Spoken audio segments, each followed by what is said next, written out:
On March 12, 2011, Rachel Ordley, the manager of the Lululemon store, came to work at 8 o'clock in the morning, as she did every day, to open the store. When she noticed the door was open, she assumed it was due to the carelessness of the person who had closed the store the night before. When Rachel entered the store, the lights were off and there were clothes and accessories all over the place. When she saw this image, she realized that the store had been robbed, so she called out and asked if anyone was there, whereupon she heard a groan that startled her and she rushed outside to call the police. Next to the Lululemon store was an Apple store that didn't open until 10 in the morning. But a man named Ryan Hawk was standing outside waiting. Rachel asked him if he could accompany her to Lululemon, to which Ryan agreed without knowing the context of the request. The day before, the second-generation iPad tablets had been unveiled. According to Ryan, he was waiting for the Apple store to open so he could buy one of these products. When they entered Lululemon, Rachel asked the man to go to the back of the store to see where the moaning she had heard earlier was coming from. Ryan went into the back room, saw a body lying face down in a pool of blood, and shouted to the manager to call the police as it appeared to be a human corpse. As the man left the back room, he noticed another woman there with her hands tied. She appeared to have lost consciousness, but it was obvious that she was still breathing. Ryan told Rachel that there was a lifeless body and another woman was still alive, and that it looked like both had been abused. At this point, the manager called the police a second time. The officers quickly arrived at the scene. It was around 8:20 when they saw the horrific scene. The store had obviously been robbed. One of the women lay dead in a pool of blood and was completely scarred. The other was still alive but unresponsive, bound with tape and wounded in the face. They were Lululemon employees Jana Murray, the dead woman, and Brittany Norwood, the survivor of the attack. Both worked the evening shift and closed around 10 o'clock at night, meaning someone came in just before closing time and attacked the women. It was still unclear whether it was a robbery or an act of revenge, or whether Jana was trying to protect the store and was killed as a result, while Brittany may have complied with the perpetrator's demands and survived. Brittany Norwood was taken on a stretcher to a suburban hospital to treat her wounds and determine if she needed to be hospitalized. At this point, it was not known how serious her injuries were. She had visible lacerations on her chest, legs, arms, and forehead, but most noticeable was a 5-centimeter-long cut on the victim's right thumb, which she may have sustained while trying to defend herself when she was attacked with a knife. The lifeless body of Jana Murray was taken to the forensic morgue where an autopsy was performed. The outcome was unexpected as the attack was brutal, and she had more severe injuries than her colleague, suggesting that she may have actually tried to confront the robber. Or there was a possibility that Jana was the reason the man had come onto the premises to kill her directly. The autopsy revealed that Jana Murray's body had a total of 330 wounds, meaning that the attack was extremely violent, which usually means that it was motivated by rage. It begs the question of who could have been so angry or had so much anger to inflict so many blows. And it was not just murder, but torture. Jana remained alive during most of the inflicted wounds, which means that the victim was conscious during most of the torture. From the number of wounds inflicted, it can be concluded that this could have been a very personal attack by someone who hated her. At the scene, forensic experts also found one of the most important pieces of evidence in the case, a bloody imprint from a size 46 Reebok sports shoe. They concluded that this print was made by the person who carried out the attacks. Both female victims of the attacks had a sporting background.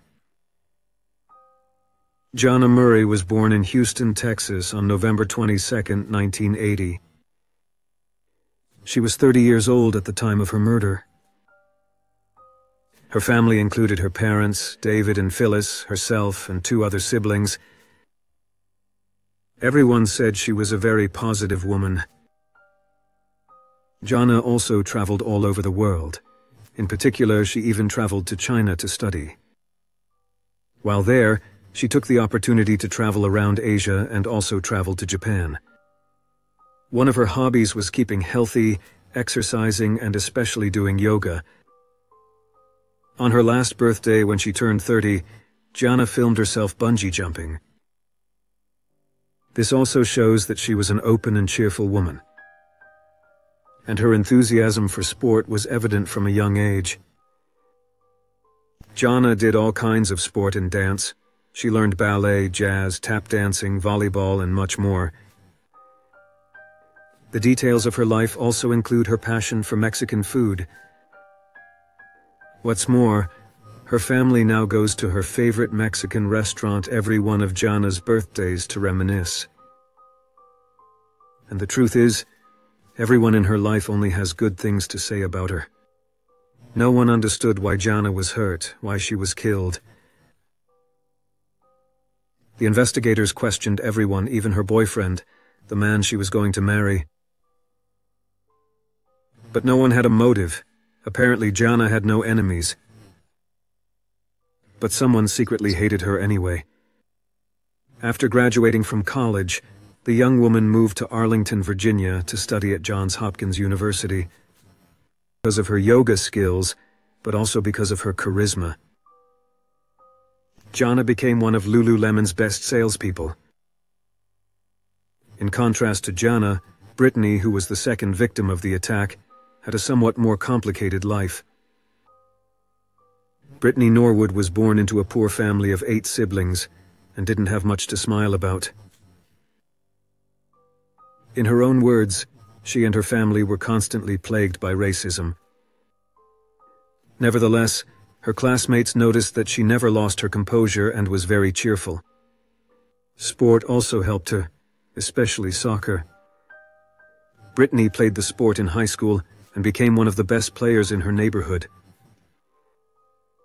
Soccer then earned her a scholarship to New York University.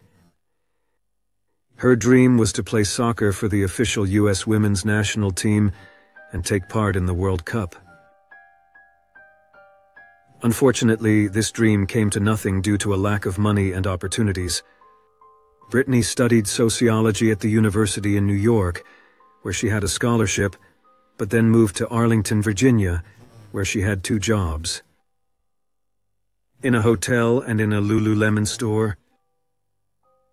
However, she was reportedly transferred to the Montgomery County store shortly before the attack. Both women lived in the city of Arlington at the time of the attack and led different lives, but had a similar passion for sports. They may have been the target of a perpetrator who pursued them with the intent to harm them. Sadly, one of them died, but at least one woman survived. Possibly to bring justice to her colleague. Initial details found at the scene include a man's bloody footprint and a knife used as the main weapon in the attack, although investigators note that several items from the store were used to inflict all of Jana's wounds. In addition, 3 wads of cash were missing from the locker. It should also not be overlooked that the woman survived the attack. Brittany Norwood's story could explain how this happened and who is responsible for what happened. At the very least, the description could lead the police on a lead. The robbery indicated that this could have been the main motive. However, the number of injuries did not match the way robberies are usually carried out. In most cases, robbers do not intend to kill unless they feel compelled to do so when they might be discovered or the person is unwilling to surrender. Moreover, these murders are usually carried out quickly and with firearms. But the attack on Jana was carried out with a knife, and the man took the time to torture her. On March 12th at 14:35, Brittany Norwood was questioned for the first time at a suburban hospital. She testified that the attack was not perpetrated by one person, but that two masked men entered the building. One of them took care of Jane and the other attacked her. According to her version, she was abused with a coat hanger. Brittany was unable to describe the events in more detail as she was under sedation. The officers agreed to question her again in the coming days if she remembered anything else. On the same day, the investigators questioned the staff of the neighboring Apple store, which was open until 11 o'clock in the evening. Knowing that the attacks must have taken place around this time, they asked if anyone had seen anything. Then the first witness, who had only heard voices, came forward. This person said that he had heard two female voices. One of them had shouted, "Talk to me, don't do this, tell me what's going on." And the other woman's voice said, "Oh my God, help me, please help me." Then all he heard was screaming and moaning, and when everything went quiet, the man realized he heard the sound of someone dragging something. Nevertheless, the witness, an Apple employee, surprisingly did not call the police. He simply reported the matter to a security guard who went to check on the Lululemon store. He looked out the window, determined that there was nothing out of the ordinary, and returned to the store. This employee also testified that he later reported this to the manager of the Apple store and that he left work around 11 o'clock at night, after which no more noise was heard. Investigators assigned to the case went to Brittany Norwood's apartment to see if she could remember anything else about the incident. When they entered the apartment, they were asked to speak with the woman, who was still in pain, in the living room. There she was asked if she could remember anything else from the past 2 days to identify the two men she had mentioned. Brittany then tried to explain how the events had happened. She said that when the two men entered the room, one of them walked right up to her and the other grabbed Jana. Brittany described her attackers as white men wearing ski masks and determined from their voices that they were between the ages of 5 and 20 and 27. She determined that her attacker was about 1 meter 65 centimeters tall, and Jana's attacker was slightly taller at about 1 meter 80 centimeters. Both were dressed in black and wore gloves. Brittany also said that after the murder of her co-worker, her attacker tried to rob a store, and the other began abusing her. When she started talking about Jana's murder and the abuse, she began to cry. It was clear that Brittany had been through something traumatic. But the investigators needed to gather as much information as possible since she was the only survivor and the only eyewitness at the scene.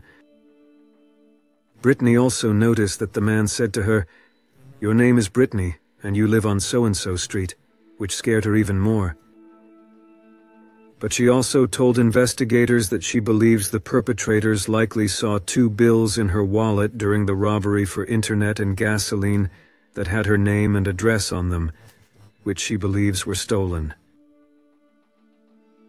Another detail Brittany mentioned is that while her attacker was harassing her, he began to insult her and even make racist remarks. And after the verbal abuse, the man pushed her onto Jana's body, which was already lifeless at that point. The investigators asked Brittany if her family supported her. She answered in the affirmative and said that she had talked to her family about moving back to Seattle for safety reasons. However, she also mentioned that she had recently started a new job in Bethesda and was looking forward to starting work as soon as she had recovered from her injuries. Since the assailants knew Brittany's address, investigators gave her a direct contact in case one of them showed up at her home. However, when analyzing the evidence they received, investigators discovered something new, something that didn't make sense. Among this evidence was a medical report that caught their attention.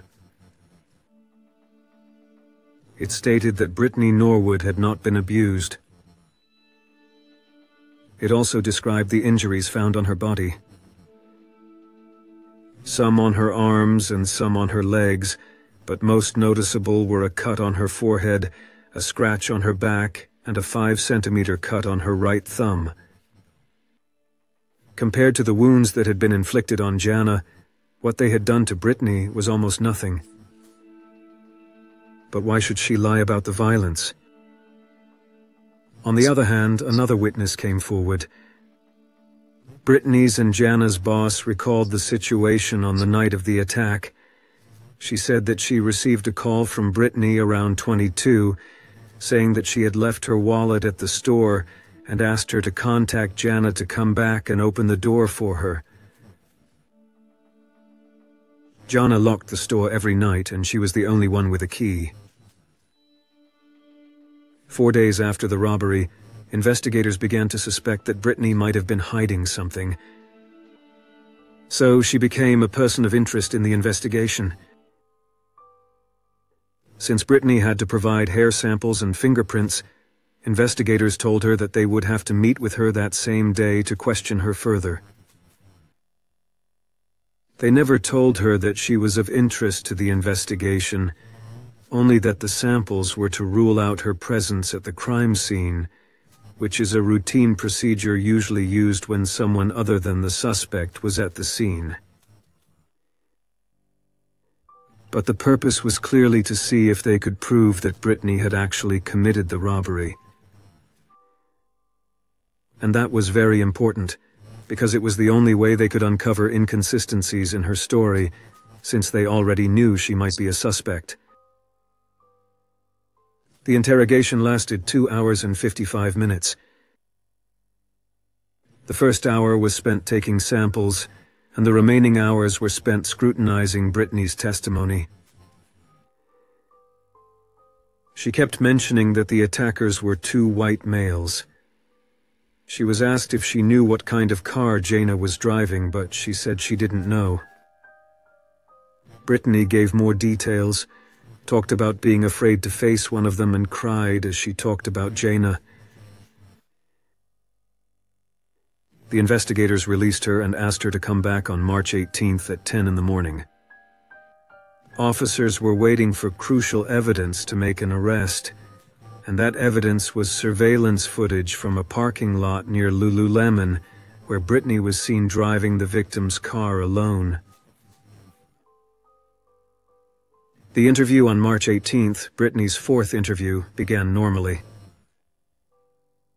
She stated that she was excited about the prospect of moving to Seattle to live with her brother Chris, and that her only concern about the move was that she wanted to continue helping with the investigation. The lead officer then asked Brittany again about Jana's car.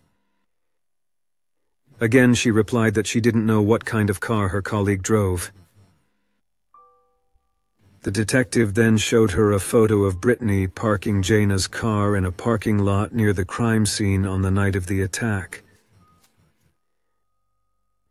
Brittany then said that the attackers had forced her to move her car there, and that they kept following her.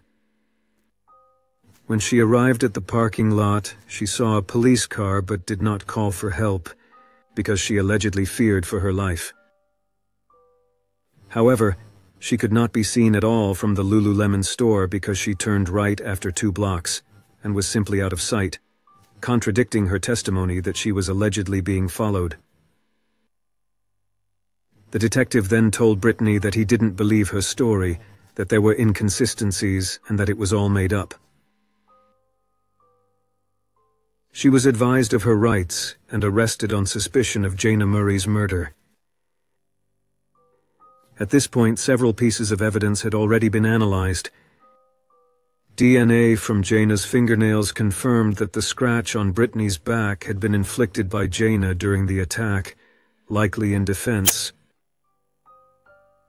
Although not much surveillance footage was found, what was available showed only Brittany, but not the two masked men. Furthermore, the woman was never abused. She withheld details in her testimony and changed many others to make it look like two people committed the assault. The prosecution also had witnesses against Brittany.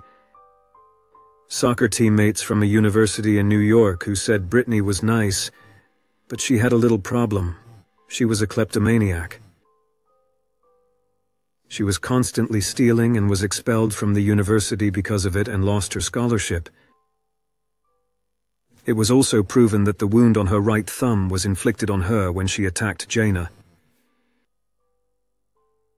It was also established that she had tied her own hands to simulate an attack.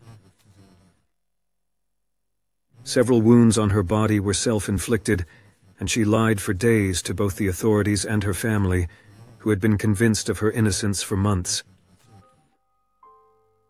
In addition, it was proven that the bloody male footprint found in the store was made by Brittany herself, using a training device that was later found in the store.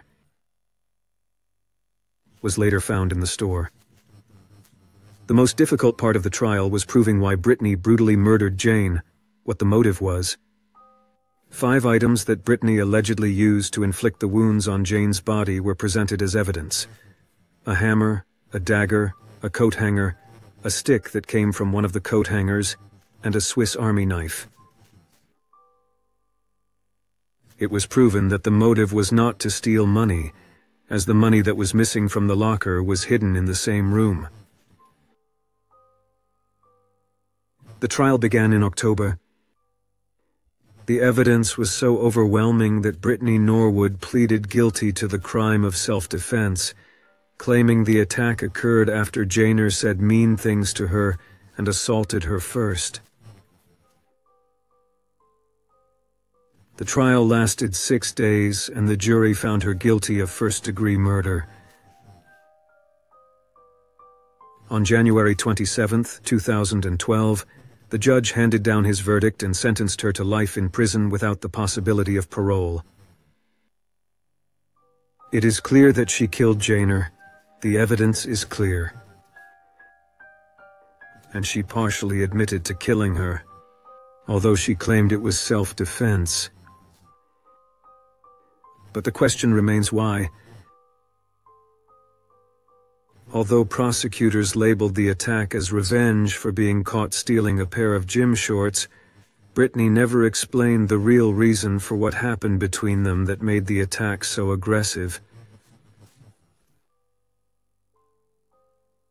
Many believe the real motive was jealousy. Brittany was jealous of Jana's life, and that the murder may not have been over petty theft, but because Brittany wanted Jana's life, which she could never have because of her poverty.